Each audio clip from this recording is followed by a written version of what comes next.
Тільки його хапати, а другий прийде, дасть нам бабу. У мене родина кожен день під обстрілами. Я їжу, блядь, я з нуля приїжджаю, нахуй, блядь. А я дивлюсь, от ваші колеги, нахуй, знаєш, от така ситуація, я тобі, ось тобі хрест, нахуй.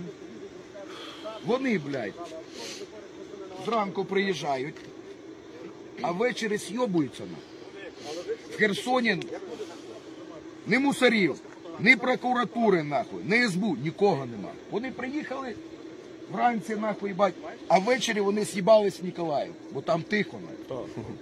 А там живуть люди, і живе моя родина. Я за це, блядь, клав, сука, підарів, нахуй, і віддаю своє життя, нахуй. От тепер, будь ласка, от ви поясніть мені, як мені на це дивитися, як військовому?